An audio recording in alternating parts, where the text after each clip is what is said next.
Interested, let me know in the chat. Microphone is low. No. Let's see. Can you hear me? Lots of static. Still? You guys hear me all right? Is it still staticky? Do I just need to talk louder? I'll talk louder. You know what? Here, let me stop my Instagram restart.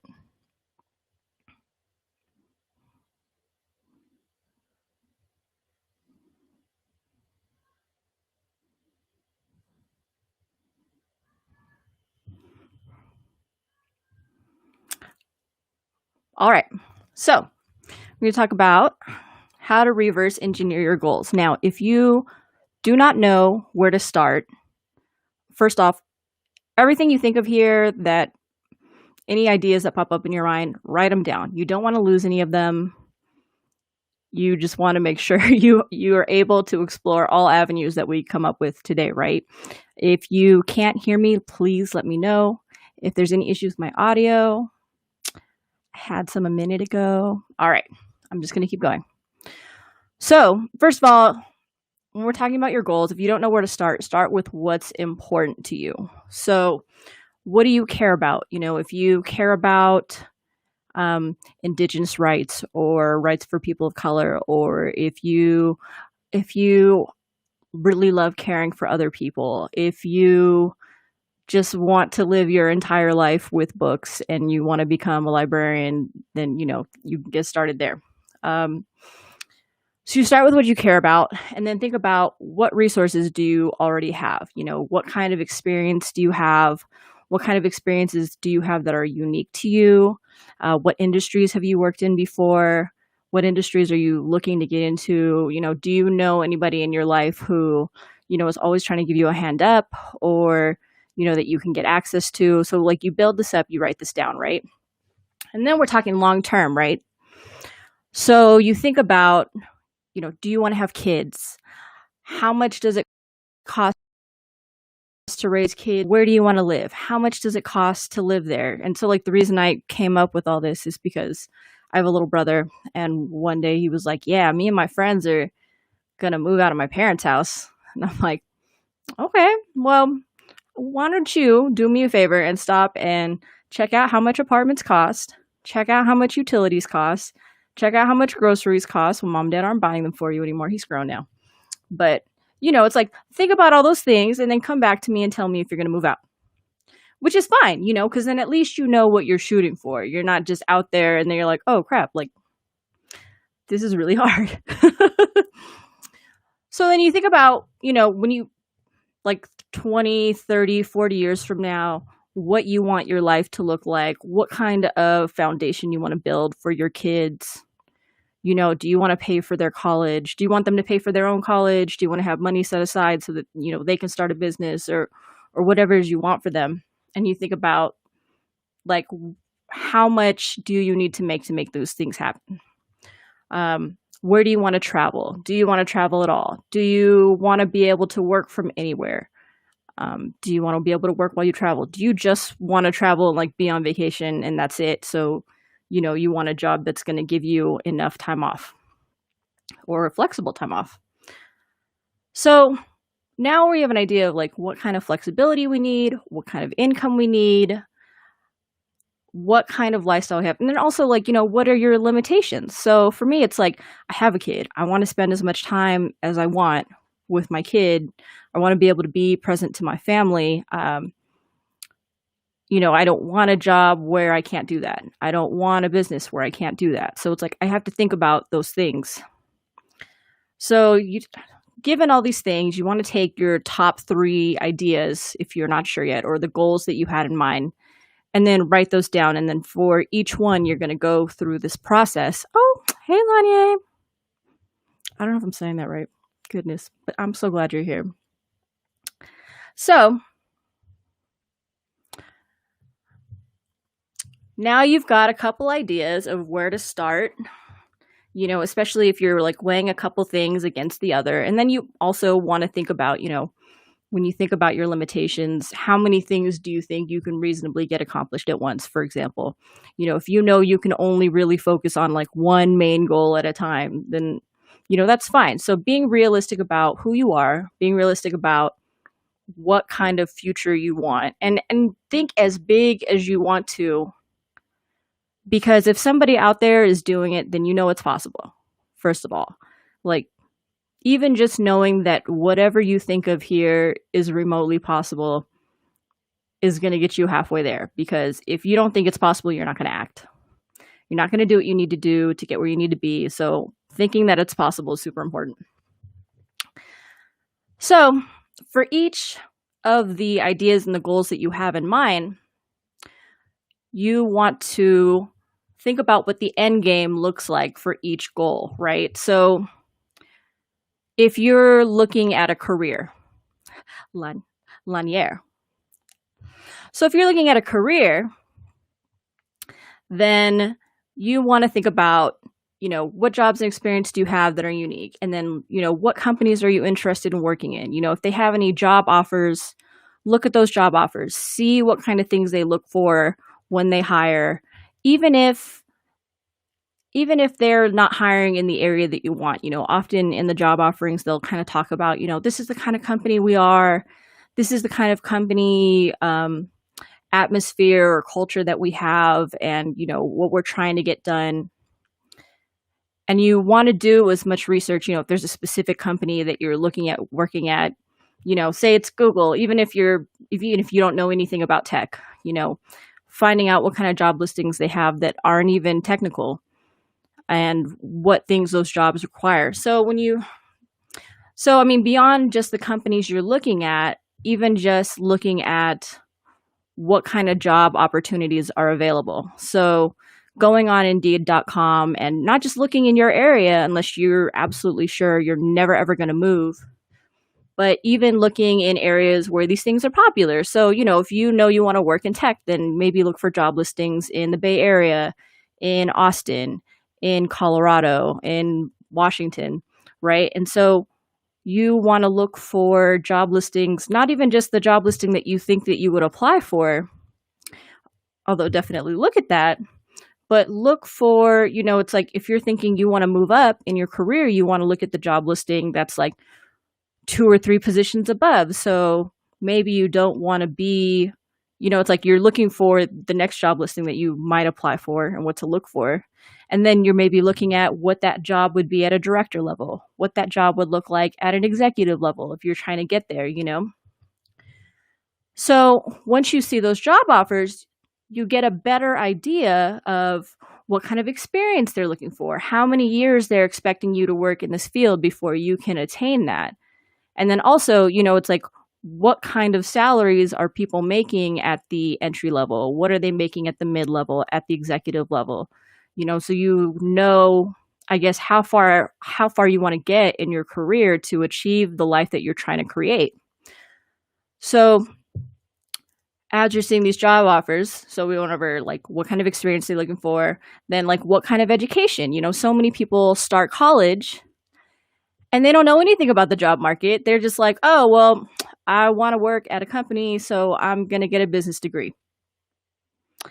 Okay, well, depending on where you want to work in that company, it's like maybe an MBA isn't going to do anything for you and you would be wasting your money. Or, they're looking for a communications degree, or maybe they're looking for, something else that's very specific, and you wouldn't have known that because you never looked at the job offers. So you're also looking for what kind of certifications are they looking for, and what kind of associations do these people typically join, so you can join that email list or follow these associations on social media. So basically, by looking at the job offers of, it's like if your goal is a certain career, then by looking for the job offers, you can basically create a flow chart of what the milestones are going to be for you to get at this point in your career where you've essentially created the life that you've outlined. And then once you've done this research and you start following these kinds of organizations and finding these people online who are, doing the things that you want to be doing, then feel free to reach out and see if there's anyone at the top who is willing to let you ask them questions. So you're going to ask questions like, how did they get there? What was their journey like? What do they wish they knew before they got started? What did they do? And then like they look back and they're like, oh, I actually didn't need to do this thing. I could have like not wasted my time and like shortcutted it this way. Like what is the industry like? What kind of associations, what kind of magazines, what kind of blogs, what kind of news outlets do you need to be looking at? Now, if your goal is not a career, but maybe it's starting your own business, then you want to think about what style of business fits the life that you designed above. So, and then there's nothing new under the sun. So, what kind of business, like, what kind of business, oh, excuse me, there's nothing new under the sun. So, you find people who own the types of business that you want to own, right? So, it's like, find a group on Reddit, find groups on Facebook, anywhere where owners of that business congregate, because then you can pay attention to how did they get started? What kind of resources did they start out with? It's not to look at it and be like, oh, I don't have those resources, so I guess I can't do that. It's like, okay, what do I need to get started? How do I put those things in place? How did these other people put those things in place? What kind of team do they have? It's like, if you're trying to build something that's bigger than you, at what point do they start hiring and where do they hire first? So you can go down this path and, shortcut your learning and not make as few mistakes as possible, like, not wasting any of your money and time that you don't have to be wasting. So a lot of people who are at the top, you want to look and do some research. Did they talk about their journey in a podcast or in a book?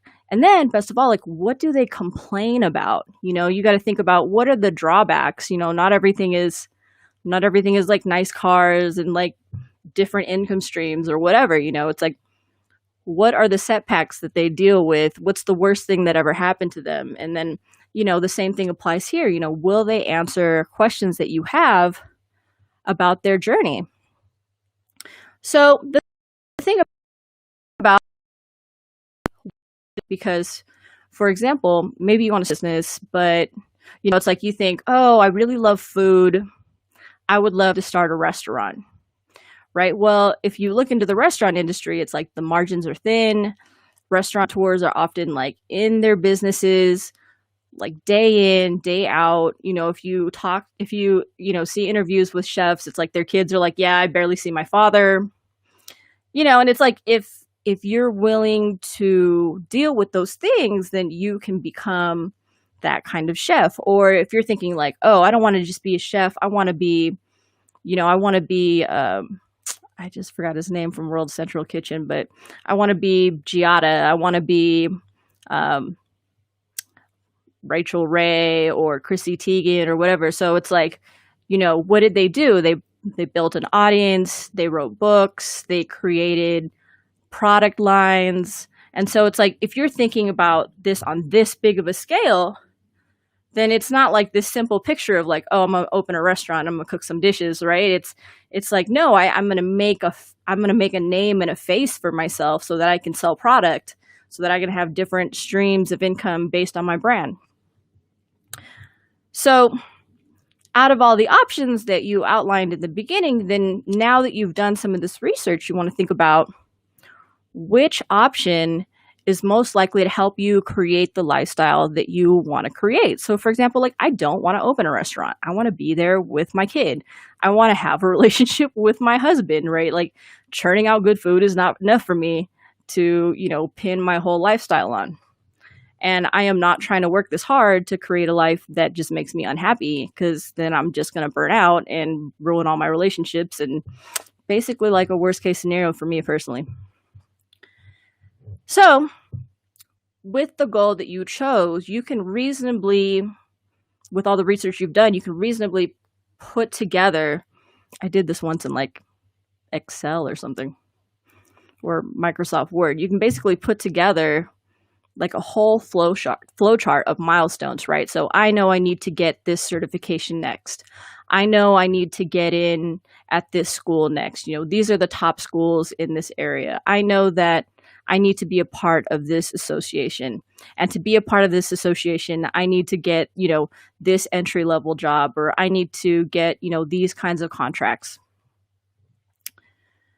And then when you make this flow chart, I'm gonna call it a flow chart, right? Because it's not a timeline. You don't put a timeline on this. We're thinking long term. Life happens. It's all good. Things might pop up, and like we're not gonna get discouraged because we're not done until we're dead, right? We're gonna keep grinding until we're dead.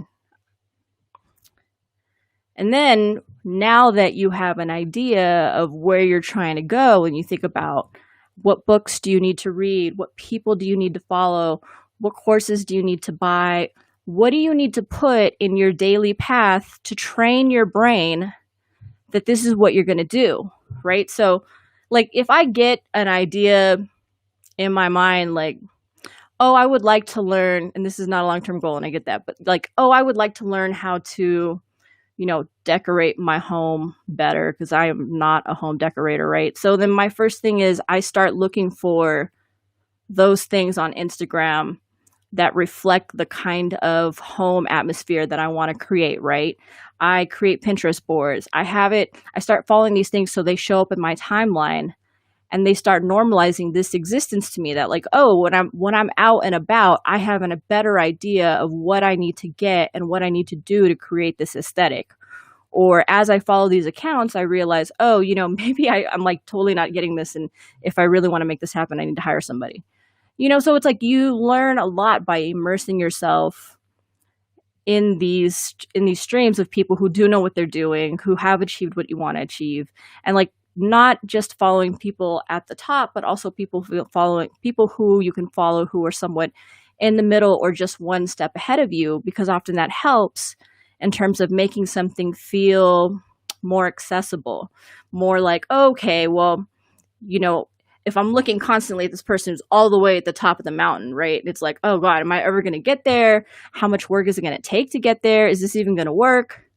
But if I'm looking at somebody who's maybe like 5-10 steps ahead of me, I'm like, all right, I can get to this. I can take these steps. I can make it to that next space, right? So you want to follow people at different parts of the journey. You want to immerse yourself with the information in the groups, in the associations, everywhere these people gather. When things open back up, what shows do you need to go to?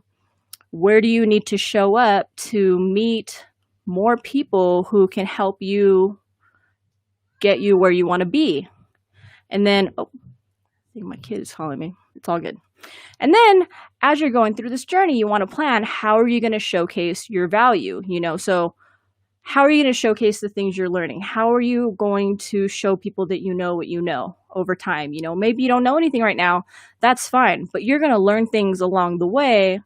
And then when somebody goes to hire you, how are they going to know that you know these things? And I'm going to tell you right now, like the hiring process is different. Like resumes are usually junk and usually poorly written, but you're going to stand out if you can point to a body of work like a blog or a YouTube channel or anything that just shows that you know what you're talking about. Or if you can point to the projects you've been involved in, if you have some kind of online portfolio, anything you can put together to showcase that you're learning about the space, that that you've read the books, you've done the things, that you've attended the conferences, and you want to plan how you're going to showcase your value and how you were going to show anybody who doesn't know you from Adam that that you're on your path and you're going to get there. Finally, and I would say this is the most important part, and hopefully you guys are still rocking with this. Who do you need to be to get these things done? It's like, if you know who you are, you know what your day-to-day life looks like. You know what you're most likely going to do and most likely not going to do. It's like, how badly do you want this life that you planned out for yourself? Who do you need to be to get these things done? How do you need to change, the way you look at life, the way that you believe in yourself? How do you need to change the time that you wake up or the ways that you take care of yourself in order to achieve these things? And then what are you willing to or not willing to sacrifice in order to get there, right?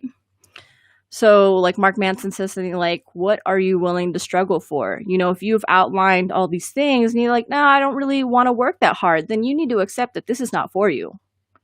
And that's fine. It's like, but make a conscious choice. Like, I've made a choice. This is not for me. And I'm totally fine just keeping my life the way it is today. Then, like, all right, you have reverse engineered your goals and you have discovered your goal is to just keep things chill and keep things the same.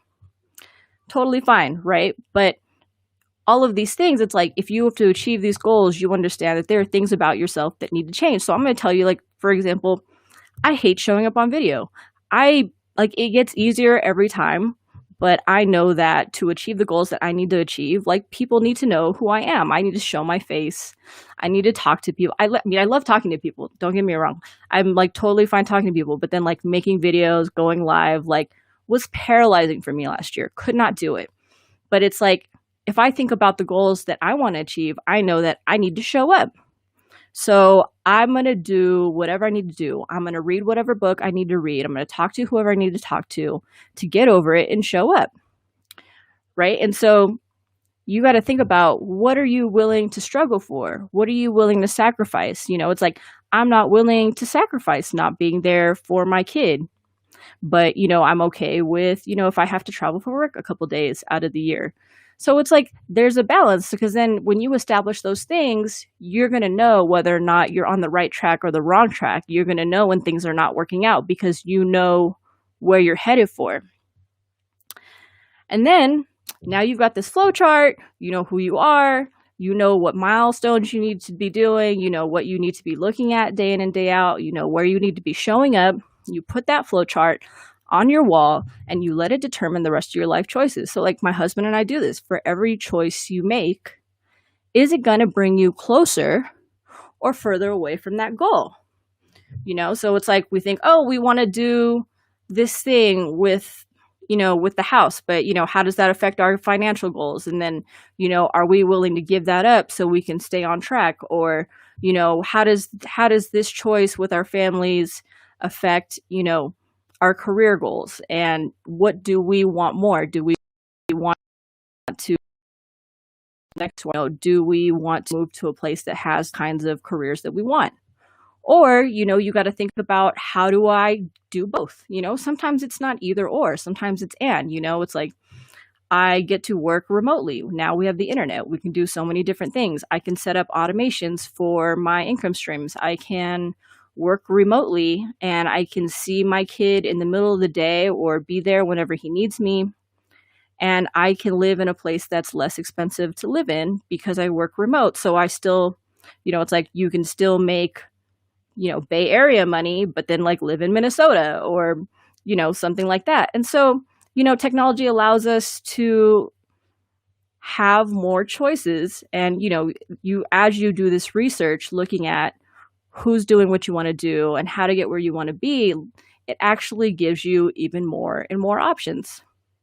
I think that's it, man. I mean, if you guys have any questions, I'm not saying anything. I'm done. You guys have a good day.